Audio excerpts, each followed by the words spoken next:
स्वागत है आपका इंडिया डेली में। मैं हूं आपके साथ विवेक शांडिल्य। बड़ी खबर लेकर, बड़ी खबर यह है कि थोड़ी देर में गृह मंत्रालय की एक अहम बैठक होने वाली है और गृह मंत्रालय में जो बैठक होगी इसको गृह मंत्री अमित शाह लीड करेंगे, उसको हेड करेंगे और साथ ही साथ यहां पर आईबी चीफ, एनआईए चीफ और दिल्ली पुलिस के कमिश्नर, तमाम बड़े अधिकारी इस बैठक में मौजूद रहेंगे और यहां पर गृह मंत्री को ब्रीफ किया जाएगा इस मीटिंग में कि इन्वेस्टिगेशन अभी तक कहां तक पहुंची है, इन्वेस्टिगेशन प्रोसेस कहां तक गई है, क्या क्या जांच में अभी तक सामने आया है, इन्वेस्टिगेशन का दायरा कहां तक गया है, जम्मू कश्मीर में क्या हो रहा है, दिल्ली में इन्वेस्टिगेशन कहां पहुंची है, जम्मू कश्मीर में इन्वेस्टिगेशन कहां पहुंची है, पुलवामा कनेक्शन इसका क्या है, पुलवामा में इन्वेस्टिगेशन कहां पहुंची है, जिसे डिटेन किया गया है, जिसे हिरासत में लिया गया है, उससे पूछताछ में अभी तक क्या मिला है, इसका पाकिस्तान कनेक्शन क्या है, पाकिस्तान में जैश ए मोहम्मद और हरकतुल मुजाहिदीन जो ये टेरर आउटफिट्स हैं, इससे कनेक्शन क्या है, पाकिस्तान की स्थिति, पाकिस्तान के अंदर फिलहाल स्थिति क्या है, वहां पर किस तरह का पैनिक है, वहां किस तरह के डर के साए में वहां का निजाम है, ये सारी चीजों का खाका इस बैठक में खींचा जाएगा। इस बैठक में सारी जानकारी केंद्रीय गृह मंत्री को दी जाएगी और यह जानकारी केंद्रीय गृह मंत्री प्रधानमंत्री को फौरन ब्रीफ करेंगे, क्योंकि रात भर प्रधानमंत्री जानकारी लेते रहे हैं इस मामले में उन्होंने पैनी नजर, कड़ी नजर बनाए हुए है प्रधानमंत्री ने और साथ ही साथ हर एक अपडेट वो रात भर लेते रहे हैं इस मामले से जुड़ी हुई, चाहे वो घायलों की जानकारी हो, पीड़ितों की जानकारी हो, उन परिवारों की जानकारी हो जो परिवार इस हमले में पीड़ित हैं, जिनके लोग मारे गए, और साथ ही साथ दूसरे एंगल पर भी इन्वेस्टिगेशन पहलू पर, और साथ ही साथ हमारे साथ इस वक्त आपको बता दें रमन जुड़ रहे हैं जम्मू कश्मीर से पूरी जानकारी के साथ। हमारे साथ दृष्टि जुड़ रही हैं ब्लास्ट वाली साइट से, हमारे साथ ऋतु जुड़ रही हैं न्यूज रूम से लाइव। सबसे पहले मैं दृष्टि के पास जाना चाहूंगा। दृष्टि, दिल्ली में बैठक 10 बजे से शुरू हो चुकी है, गृह मंत्रालय की बहुत इंपॉर्टेंट बैठक है जिसको गृह मंत्री खुद चेयर कर रहे हैं और यहां पर इन्वेस्टिगेशन कहां तक पहुंची है ये सारी जानकारी दी जाएगी। इस बैठक के बारे में थोड़ा दर्शकों को बताएं। देखिए, बिल्कुल बहुत ही महत्वपूर्ण बैठक है। अमित शाह कल रात सबसे पहले साइट पर पहुंचे थे 9:30 बजे और उसके बाद से वो पल पल की जानकारी ले रहे हैं। उन्होंने यही कहा था और ट्वीट भी किया था कि हाई लेवल मीटिंग है और ये मीटिंग शुरू हो चुकी है। इसमें आईबी चीफ, रॉ चीफ, इसके अलावा जितनी भी जांच एजेंसियां, सिक्योरिटी चीफ है, वो सबके संग उनकी मीटिंग शुरू हो गई है और कह सकते हैं कि वो पल पल की जानकारी ले रहे हैं, क्योंकि इस ब्लास्ट के तार पूरे देश को इस समय रेड अलर्ट पर रखे हुए हैं और इस समय दिल्ली में हम लाल किले पर हैं, हम उसी जगह पर हैं जहां पे कि आगे की तरफ ब्लास्ट हुआ था। आप सुबह से देख सकते हैं लगातार फॉरेंसिक की जितनी भी टीमें हैं, जांच एजेंसियां हैं, यहीं पर लगातार जांच कर रही हैं और गार्ड ऑफ करके उस साइट को रखा गया है। और देखिए, जैन मंदिर में भी कई मांस के लोथड़े मिले हैं जिनको की फॉरेंसिक टीम लेकर के अंदर से गई है और इसके अलावा कई इलाकों में बैग्स भी मिल रहे हैं, लावारिस बैग हैं, तो उसको भी लेकर के जांच की फिलहाल जांच चल रही है। और यहाँ आसपास के फॉरेंसिक टीम बार बार आती है और सड़क से कुछ चीजें उठाती है और चली जाती है। वो लगातार इस चीजों की जांच कर रहे हैं कि क्या क्या पार्ट्स कहां मिले हैं, कहां नहीं मिले हैं और लगातार आप देख सकते हैं अभी तक जांच पूरी नहीं हुई है। इसके अलावा डीसीपी नॉर्थ भी यहां पर आए थे, उन्होंने भी यही चीज बताई थी कि लगातार जांच की जा रही है। आतंकी गतिविधियों की जो तार हैं उनको जोड़ करके देखा जा रहा है कहां से क्या हुआ होगा, सीसीटीवी फुटेज खंगाली जा रही है और फिलहाल अब देखें तो लगातार अभी भी आप उस साइट पर देख सकते हैं लगातार पुलिस की गाड़ियां खड़ी हैं, फॉरेंसिक की टीम की गाड़ियां खड़ी हैं और लगातार जो है वो जांच चल रही है। इसके अभी तक नतीजे कुछ सामने जी, मुझे लगता है कि सारी जानकारी, इन्वेस्टिगेशन प्रोसेस की पूरी जानकारी गृह मंत्री को अपडेट की जाएगी, चाहे वो आईबी की तरफ से हो, एनआईए की तरफ से हो, दिल्ली पुलिस की तरफ से हो, दिल्ली पुलिस स्पेशल ब्रांच की तरफ से हो, क्राइम ब्रांच की तरफ से हो, ये सारी जो इन्वेस्टिगेशन अभी तक कहां तक पहुंची है, क्या अपडेट है, वो सब कुछ गृह मंत्री को बताया जाएगा। लेकिन इसका कनेक्शन जो है वो कश्मीर जा रहा, पुलवामा जा रहा और कहीं ना कहीं पाकिस्तान से कनेक्ट हो रहा है। जैश ए मोहम्मद का हाथ इसके पीछे बताया जा रहा है। रमन इस बारे में अपडेट करेंगे और ब्रीफ जानकारी देंगे। रमन, आपके पास क्या अपडेट है?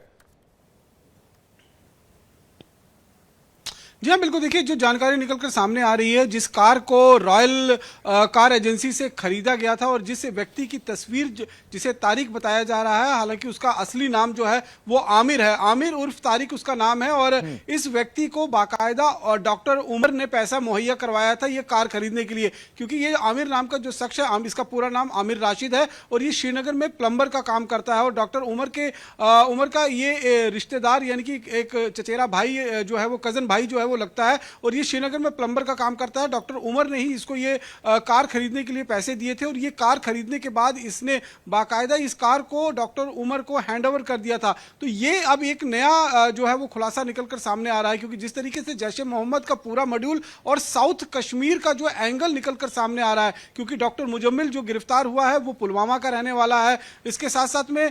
जो कल एक और डॉक्टर उमर पकड़ा गया था वो भी पुलवामा का रहने वाला है।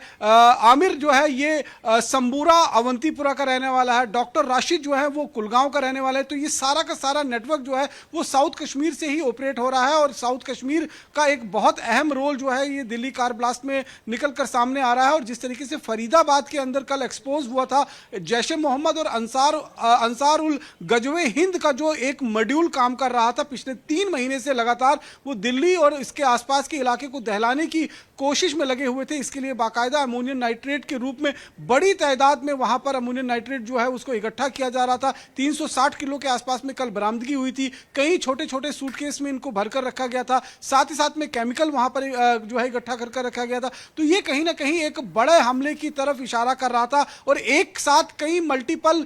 हमले भी हो सकते थे। ये इस तरीके की साजिश जो है वो जैश ए मोहम्मद की तरफ से लेकिन एक चीज तो बनाई क्लियर गई थी अपने जो मरकज सुभान अल्लाह पर। एक चीज तो क्लियर है कम से कम कि हमारी सुरक्षा एजेंसियों की मुस्तैदी की वजह से ये जो अटैक था ये प्रीमेच्योर हो गया,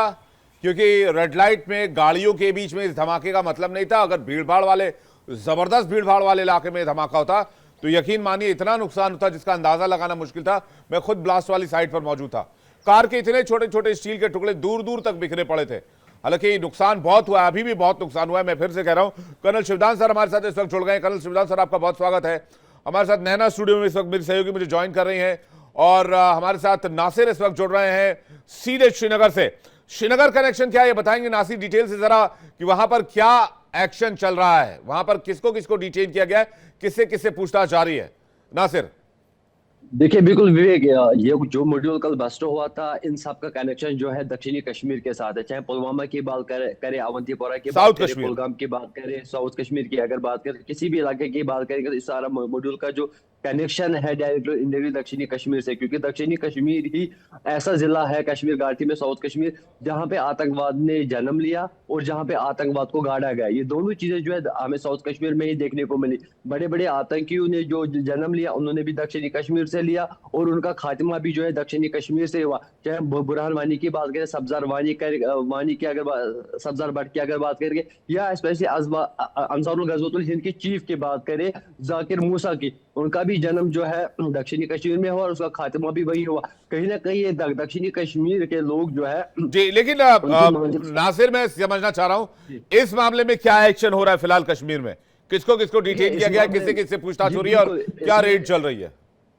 जी बिल्कुल, देखिए पुलवामा से लेकर अवंतीपोरा से लेकर कुलगाम से लेकर शोपियान तक जिन पे भी शक है, जो ओवरग्राउंड वर्कर्स का काम कर रहे थे या जो पहले एसोसिएट थे टेरर लिंक्स के साथ, उसके बाद उन्होंने जो है सरेंडर किया, उनको भी डिटेन किया गया, उनसे भी क्वेश्चनिंग की जा रही है। चाहे उमर की बात करें, उमर के जो रिलेटिव्स है या उनके जो आसपास फ्रेंड्स है, उनको भी जो है अभी जो खबर आ रही है कि उनको भी डिटेन किया गया है, उनको भी जो है उनसे भी क्वेश्चनिंग की जा रही है। कहीं ना कहीं ये बड़ा एक मॉड्यूल है और कल की घटना अगर देखा जाएगा कि 2900 kg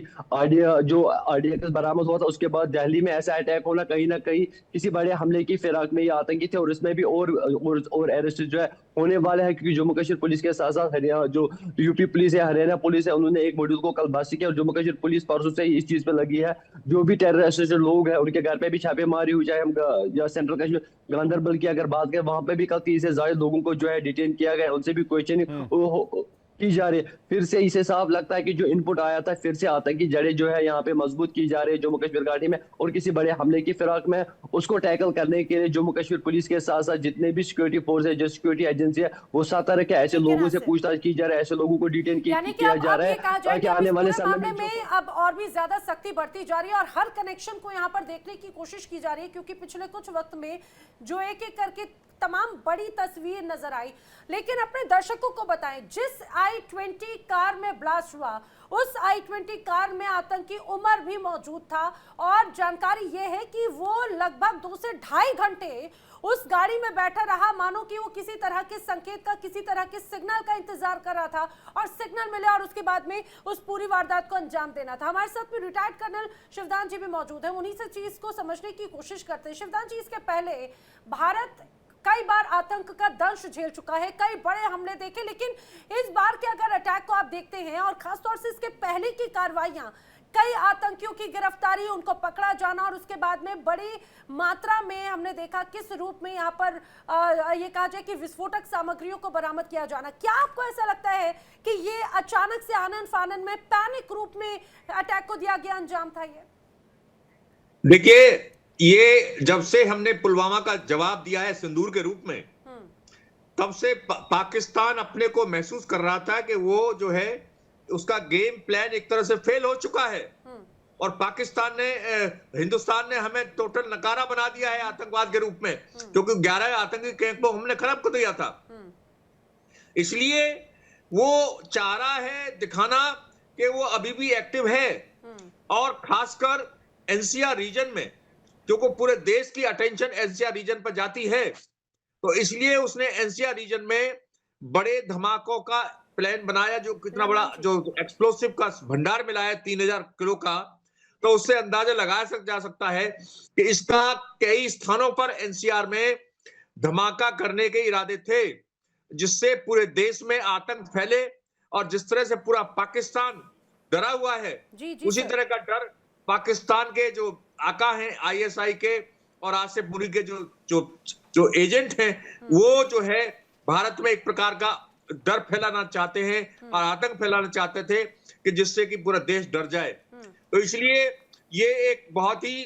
ऐसा जो हमारी सुरक्षा एजेंसियों ने इस जो जखीरे को पकड़ा 3000 किलो के को, ये बहुत बड़ा कदम था। लेकिन शिवदान जी एक और बात की, यहाँ पे बड़ी मात्रा में ये विस्फोटक सामग्रियां तो यहाँ से बरामद की गई, जब्त की गई, लेकिन जिस तरह से आतंकियों को पकड़ा गया, माना जा रहा है कि इनके एक तरह से ये विदेशी हैंडलर्स के संपर्क में थे, और विदेशी हैंडलर से लगातार और अलग अलग चैनल गेटवेज का ये इस्तेमाल करते थे संपर्क साधने के लिए। ये विदेशी हैंडलर्स जो बार बार जिसका जिक्र हो रहा है सर, ये विदेशी हैंडलर्स आखिर किस रूप में आपको नजर आ रहे हैं? कौन है ये? देखिए, आपको मैं बताना चाहता हूं कि पाकिस्तान की आईएसआई एक तरह का परोक्ष युद्ध भारत के साथ लड़ रही है। आजकल के युग में परोक्ष युद्ध भी उतना ही इंपॉर्टेंट हो गया है जितना कि सीधा आमने सामने का युद्ध होता है। परोक्ष युद्ध इसी को कहते हैं, जैसे आतंकवादी हमले कराना और जगह जगह एक्सप्लोजन कराना, तो ये परोक्ष युद्ध का एक प्रकार है। तो इस परोक्ष युद्ध को पाकिस्तान की आईएसआई के एजेंट विदेश अलग अलग देशों से इसको कंट्रोल कर रहे हैं, पाकिस्तान से कर रहे हैं, और भी देशों में जहां इनके एजेंट बैठे हुए हैं वो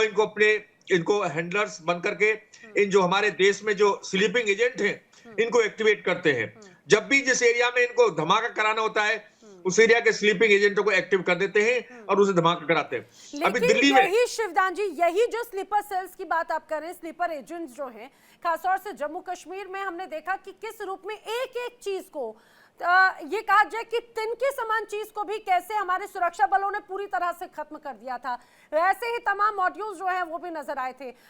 मेरे साथ में अब रक्षा विशेषज्ञ के तौर पर हमारे साथ में ग्रुप कैप्टन यूके देवनाथ जी भी जुड़ चुके हैं, मेरे साथ ही यहाँ पर ऋतु भी मौजूद हैं, रमन सैनी भी मौजूद हैं, दृष्टि भी मौजूद हैं। बैठक भी लगातार हो रही है। दृष्टि गुप्ता का मैं रुख करते हुए जरा अपडेट ले लेती हूँ। दृष्टि, क्या अपडेट है? और देखिए बिल्कुल इस समय जो है आप लगातार देख सकते हैं पीछे जांच एजेंसियां हैं वो लगातार जांच कर रही हैं और सबसे बड़ी बात है कि ये देखा जा रहा है कि इस समय जो कार थी जिसमें ब्लास्ट हुआ था वो कार इसके पहले पार्किंग में काफी देर तक खड़ी रही थी, उसमें विस्फोटक भरा हुआ था, तब तक किसी को कुछ पता नहीं था और फिर जब रेड लाइट पे जैसे ही आई उसको एक इशारा मिला शायद कार के ड्राइवर को जिसमें माना जा रहा है कि उमर उसमें हो सकता था और अचानक उसमें ब्लास्ट हुआ। उसके साथ ही उसमें जो उसका शव था वो फंस गया। फिलहाल उसके कई जो शव है उसको डीएनए टेस्ट उसका चल रहा है और इसके अलावा ये भी पुलिस जांच करने में लगी है कि वो कार में जो ब्लास्ट हुआ था वो कितना किलो विस्फोटक था उसमें और कैसे था और इसके आसपास के जितने भी साक्ष्य है वो खंगाल रही है क्योंकि देखिए लगातार अगर इस घटना स्थल पर एनआईए की फॉरेंसिक की टीम है तो जितने भी बॉडीज के पार्ट मिले हैं, कार के पार्ट मिले हैं, उन सब की थोरो जांच स्टडी की जा रही है क्योंकि उस समय जो ब्लास्ट इतनी तेज था आसपास के मंदिरों में और बाजारों तक इसके जो परखच्चे उड़ करके गए हैं उन सबको इकट्ठा करके उनकी जांच चल रही है। फिलहाल अभी ये जांच अपने अंतिम स्टेज में है और उसके बाद अभी फिलहाल जो हाई लेवल की मीटिंग चल रही है गृह मंत्री के यहाँ पे उसके बाद ही पता चल पाएगा कि इसका निष्कर्ष क्या निकलता है। ठीक है, आप नजर बनाए रखें। मैं जल्दी से यूके देवनाथ जी का एक रिएक्शन ले लेती हूँ, फिर रमन सैनी से मैं समझूंगी जो आतंकी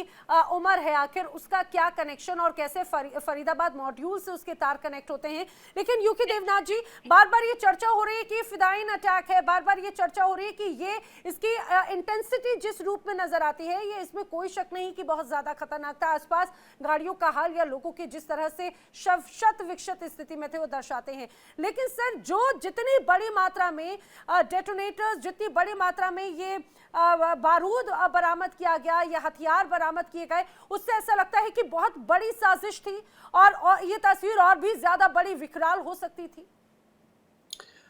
नैना जी, क्योंकि मैं सिक्योरिटी से जुड़ा हुआ था, मैं ये कहना चाहता हूं कि अभी ये दुर्घटना एक नहीं है, इसके तार और ज्यादा जुड़े हो सकते हैं और अभी निकट भविष्य में यानी आजकल परसों में भी हो सकता है उत्तर भारत में कहीं पर भी एक और धमाका हो सकता है। तो अच्छा। ये जो तार हैं जम्मू कश्मीर से जुड़े हुए हैं। सर ये बड़ी बात, बड़ी आप ब्रेकिंग दे रहे हैं, लेकिन आपको ऐसा क्यों लगता है? मुझे इसलिए लग रहा है क्योंकि देखिए, एक तो पूरे उत्तर भारत से जम्मू कश्मीर से लेकर सहारनपुर, दिल्ली और गुजरात तक से खबरें इस तरह से आ रही हैं कि इस तरह की वारदात को अंजाम देने वाले लोग जमा हो रहे हैं, उनमें से कुछ को अरेस्ट भी किया गया है। इससे भी बड़ी बात यह है कि जब इतनी बड़ी मात्रा में अमोनिया नाइट्रेट जमा किया गया है, ये बहुत ही कॉमनली अवेलेबल एक्सप्लोसिव है। उत्तर भारत में जब भी रबी का मौसम होता है, खरीफ का मौसम होता है, तो इसको एक उर्वरक यानी फर्टिलाइजर के हिसाब से इस्तेमाल किया जाता है। तो जिस भी किसान के पास जरूरत पड़ती है वो बस अपने डॉक्यूमेंट दिखाता है कि उसके पास इतना एकड़ जमीन है, 5 एकड़ के लिए वो इतना किलो ले जाता, इतनी बोरियां ले जाता है, 10 किलो के लिए वो इतनी बोरियां ले जाता है। तो 2900 किलो जो है बहुत बड़ी संख्या है। शुरुआती दौर में अंदाजा लगाया गया था कि शायद आरडीएक्स हो, मिलिट्री ग्रेड एक्सप्लोसिव हो, जो कि वाया ड्रोन भेजा गया है, लेकिन 2700 किलो तो वाया ड्रोन भेजा नहीं गया है। एक और चीज है, इसमें जो कल जो टाइमर डिवाइस मिले हैं,